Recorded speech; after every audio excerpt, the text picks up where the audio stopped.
Jadi mungkin untuk pagi hari ini kita mau bahas sedikit beberapa fakta yang menarik ya seputar kinerja dari IHSG di sepanjang tahun 2023 dan juga bagaimana outlook-nya untuk ke depan terutama di awal tahun ini 2024. Meskipun kita masih mempertahankan optimisme tapi dengan penuh kehati-hatian juga ya karena ada ketidakpastian politik di dalam negeri juga menyambut pemilu. Next slide. Jadi kalau kita melihat sedikit bagaimana kinerja indeks di sepanjang tahun 2023 memang masih bisa mengalami kenaikan ya sekitar 6%, tapi ini masih di bawah kinerja daripada beberapa indeks saham yang mungkin ada di kawasan Asia, seperti misalnya di India itu berhasil naik sekitar 25%, sementara di Korea dan juga Jepang berhasil naik sekitar 19% dan 28% masing-masing. Indeks saham di global seperti S&P dan juga Stoxx 600 di Europe juga mengalami kenaikan sekitar 24% dan 13% masing-masing. Sehingga masih di atas dari kinerja IHSG yang hanya sekitar kenaikannya sekitar 6%. Hal ini kita melihat juga termasuk dampak dari penurunan di average daily trading value atau nilai transaksi rata-rata harian itu mengalami penurunan sekitar 27% year on year, dan juga adanya outflow atau net sell ya di kalangan investor asing, jumlahnya mencapai 6 triliun dibandingkan dengan 61 triliun inflow net buy di tahun 2022 yang lalu dibandingkan dengan 2023. Next slide. Jadi kalau kita ngelihat sebenarnya beberapa fakta yang cukup menarik ya dari pasar Indonesia. Sebenarnya pasar Indonesia ini juga kenapa penyebabnya relatively lagging ya dibandingkan dengan indeks saham Asia yang lainnya di Asia maupun juga di global. Ternyata ukurannya atau size-nya juga tidak cukup besar dibandingkan dengan indeks saham di negara lain. Seperti misalnya 5 emiten dengan market cap terbesar di IHSG ini ternyata jumlahnya hanya sekitar 200 sampai dengan 300 billion US dollar dibandingkan dengan 5 emiten terbesar market cap di Korea, Jepang maupun India yang nilainya secara gabungan itu masing-masing sudah mencapai lebih dari 600 sampai dengan 700 billion US dollar. Jadi ini bisa dilihat dari dua sisi ya. Pertama, mungkin ini menjadikan Indonesia menjadi less favorable atau mungkin tidak begitu dilirik oleh investor global dalam hal tingkat kedalaman dari pasarnya itu ternyata belum cukup besar dibandingkan dengan pasar-pasar yang lainnya di Asia. Tapi juga di sisi lain, ini juga menjanjikan peluang pertumbuhan yang kemungkinan bisa eksponensial karena tingkat penetrasinya ini masih cukup minim. Dan ya nanti akan kita bahas juga bagaimana solusinya mungkin bisa dilakukan konsolidasi industri. Next slide. Jadi kita bisa melihat beberapa emiten yang ternyata memiliki return yang cukup abnormal ya. Karena tadi partisipasi dari investor besar yang dari kalangan foreign itu berkurang dan juga average daily trading value-nya berkurang, sehingga ada fenomena beberapa perusahaan atau emiten yang baru listing dan juga terkait dengan konglomerat Prayogo Pangestu itu mengalami kenaikan yang abnormal. Seperti misalnya ada brand Aman, TPIA, Cuan, BRPT ini mengalami return yang abnormal dan berkontribusi lebih dari 500 index point terhadap 500 poin terhadap kenaikan IHSG. Sementara saham-saham blue chip yang lainnya seperti Bank Mandiri, BRI, BCA, juga Telkom itu hanya berkontribusi sekitar 300 poin aja terhadap kenaikan IHSG. Sementara valuasi kita bisa melihat emiten-emiten blue chip yang reguler itu cukup menarik ya dibandingkan dengan yang tadi disebutkan yang mengalami abnormal return. Next slide.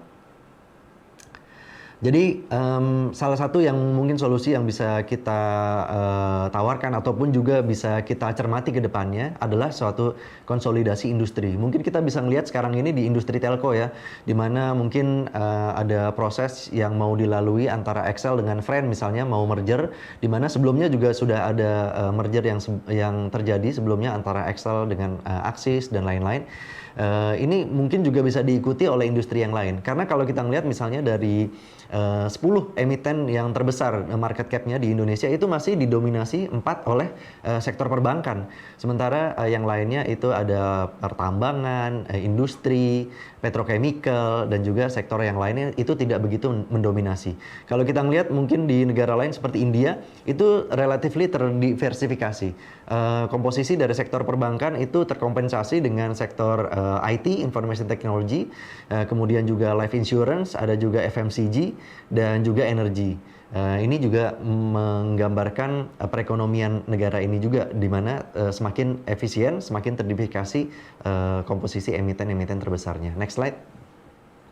Salah satu yang contoh yang mungkin juga terdiversifikasi dengan baik yaitu Korea. Kita lihat dari 10 emiten terbesar market cap-nya itu didominasi, tidak ada yang mendominasi ya, bahkan terdiversifikasi dengan baik. Ada sektor elektronik, baterai, semiconductor, biotech dan pharmaceutical, juga otomotif. Juga ada teknologi, chemical, steel.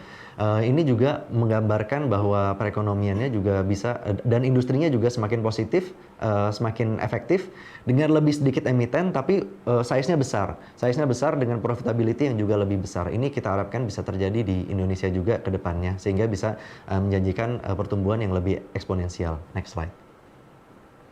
Jadi kalau kita ngelihat ada resiko juga nih dari geopolitik terkait dengan konflik dari Israel dan Hamas yang sudah melebar di luar perbatasan dari Gaza aja. Karena kemarin Israel juga sudah mulai menyerang wilayah Syria dan Lebanon sehingga dikhawatirkan konflik di Timur Tengah ini bisa meluas. Selain itu di dalam negeri juga ada krisis terkait dengan pengungsi dari Rohingya. Next slide. Ada beberapa lembaga survei dari domestik yang masih mengindikasikan bahwa Prabowo Subianto masih menjadi unggulan ya di dalam pemilu presiden yang akan datang. Tapi ada satu lembaga survei dari asing yaitu Roy Morgan dari Australia yang mengunggulkan hasil surveinya mengunggulkan Ganjar Pranowo. Tapi dari semua hasil survei ini kita bisa pastikan bahwa pemilu akan berjalan 2 putaran. Sehingga nanti akan ada kemungkinan akan ada ketidakpastian yang meningkat dari politik di dalam negeri karena pemilu presiden yang putaran kedua nanti akan diselenggarakan di bulan Juni. Sehingga semester 1 ini diperkirakan akan terjadi volatilitas akibat dari domestik politik yang akan semakin tidak menentu karena sudah ada beberapa bank besar yang mengindikasikan bahwa tingkat penyaluran kredit pertumbuhannya itu akan melambat tahun ini dibandingkan dengan tahun lalu karena di tahun politik ini debitur itu cenderung untuk lebih wait and see untuk menunggu hasil pemenangan daripada pemilu ini. Next slide. Jadi ke depan juga kita masih mewaspadai kemarin FOMC meeting minutes mengindikasikan bahwa tingkat suku bunga dari The Fed ini masih akan dipertahankan di level yang tinggi untuk beberapa waktu yang lebih lama sebelum berpikir untuk menurunkan. Meskipun tingkat inflasi terlihat di situ sudah mulai melandai dan usaha The Fed untuk menjinakkan inflasi itu sudah menunjukkan progres yang cukup jelas. Tapi ke depannya apakah akan diturunkan lebih cepat atau lebih lama itu tentu masih akan menjadi subjek terhadap keputusan The Fed selanjutnya yang akan didasari oleh data-data ekonomi selanjutnya. Next slide. Oleh karena itu kita masih mempertahankan optimisme. Optimisme yang masih dipertahankan meskipun dengan kehati-hatian. Karena kita expect akan ada tingkat volatilitas yang meningkat di first half ini. Selain karena domestic political uncertainties juga kita lihat ya, rally yang terjadi pada IHSG dari sejak awal bulan November itu sudah demikian signifikan sehingga menurut kita diperlukan adanya suatu konsolidasi yang sehat untuk dia bisa menapak atau bisa menatap kinerja yang lebih baik lagi dalam jangka yang lebih panjang lagi. Next slide. Oleh karena itu kita masih mempertahankan optimisme dan target indeks sekitar 8.100 ini terutama akan didukung oleh sektor atau perusahaan-perusahaan emiten di sektor perbankan, infrastruktur, industrial dan juga consumer related.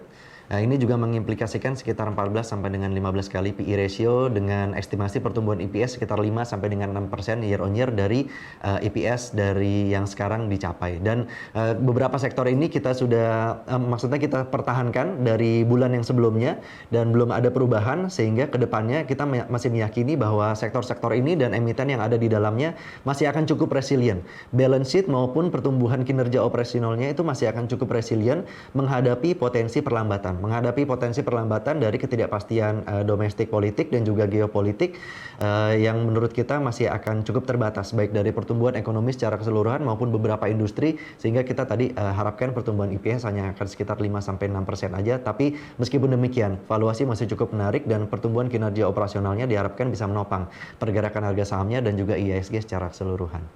Demikian update seputar strategi untuk investasi di awal tahun 2024 ini. Semoga bisa bermanfaat dan bisa kita kembalikan lagi ke Glenda. Terima kasih.